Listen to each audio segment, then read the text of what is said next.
Jive 5 Jeff from Two Hacks Garage. Well, as you saw in the last video, had to order some more parts due to a brake booster failure. It was literally the only part that I didn't replace on this car. But I went ahead and I couldn't find a factory one. I appreciate everyone's advice and comments where I can look. And in fact, a couple guys suggested a few cool places, and I'm probably going to send the factory one off to have it rebuilt just in case I need it down the road. But what I ended up doing was I bought a 7-inch universal dual diaphragm booster. I've already got it installed. I didn't film any of it. I was in one of those moods where I just wanted to get it done and go from there. I had to pull the pedal out, do a bunch of different stuff with that to make it work. But it's in. It does hold vacuum pretty well. It doesn't leak down, so that's a positive. And kind of the next steps, what we're going to be doing is we're going to address those brake lines that are not sealing correctly. It's the crush washers with the banjo fittings. I'm pretty sure on that. So what I did is I ordered some different crush washer assortments, and we're going to go through the brake lines and we're going to get them to seal properly. So I now finally will have brakes. Along with that, I had the intake, the top plenum off with carburetors. I had spoke with Jimmy and did a little bit of carburetor work on this. Actually, what I ended up doing was I rejetted the primaries down. They were set at 70 on the primaries. Jimmy's been having a little issues getting his set up on his big block Ford to work right. And after speaking with Holly and a few other guys, they told him to get those primaries down. So I'm just going to follow suit with that, see how it does react with that. It was running pretty rich. So made those small things with that. Another thing is I do have the flamethrower kit wired up. Except for the spark plugs going to the bungs. The bungs aren't in yet. Mike is going to be stopping by. We're going to drill those. We're going to weld those in, and literally they're ready to go. So yeah, it's just going to be a bunch of miscellaneous tasks tonight. One, the big thing is the brake lines. We got to get them to seal to right. Get the rest of the flamethrower kit going, and who knows? Might do a couple of odds and ends with it. But I do know that I think Kyle's going to be stopping by, maybe Rob. Pretty sure Mad Dog Kenny is. Eddie the Expert might be stopping by. I know Mike is going to be here. So it'll just be a whole bunch of people in and out. It's a beautiful day. I just got done with work. Pretty excited about maybe having this thing completely wrapped up, able to drive it this weekend and have a whole lot of fun with it. Knock on wood. Maybe there's no more bugs to work out, but you just never know. Oh, another thing I did do is I did put a fuel gauge in this. I got an autometer one, and everything works, so I'm happy about that. And yeah, guys, it's going to be one of those nights, and we will see you soon. Have a good one.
going to call that a wraps for tonight. Not exactly 100% desired results, but we did make progress.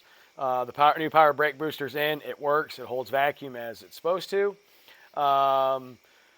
We put a new brake line on, new crush washers, and we still have a slight drip in there. So I'm going to get a better brand of crush washers, and we're going to go at it again. We did get the rear one fixed. Did get the flamethrowers, all that taken care of. However, it's not working as intended. So we got to go back to the drawing board on that. But yeah, just, you know what though? I'm not discouraged. We're going to get this brake thing figured out. I got a lot of good friends, as you saw tonight. Micah came over, did a lot of work. Kenny came over, did a lot of work. Todd came over. Eddie came over. Kyle came over. They stayed after hours to help do a lot of work, trying to figure some stuff out. It was actually a really good day. Got to see some friends. We didn't get everything fixed, but you know what? It really doesn't matter. We're going to get it fixed. Lemons into lemonade, and as you guys saw, I did do some decent driveway launches and burnouts. It's pretty rowdy. Kyle and Eddie and all those guys and Micah said that's kind of my word. And we looked up synonyms, and, you know, there's unruly, bad behavior. But you know what? I'm going to stick with rowdy, and this is one rowdy bird, and it has absolutely no problems breaking those tires loose. So with that, you know what, guys? I am going to call tonight. It's late. I have to work tomorrow morning. And one thing I am going to say is it's been a very fun night, even though it's not 100% correctly fixed. But we are going to get there. I have the friends to help out. We have the will. We have the way. And you know what, guys? This thing's going to be one rowdy bird. See you tomorrow.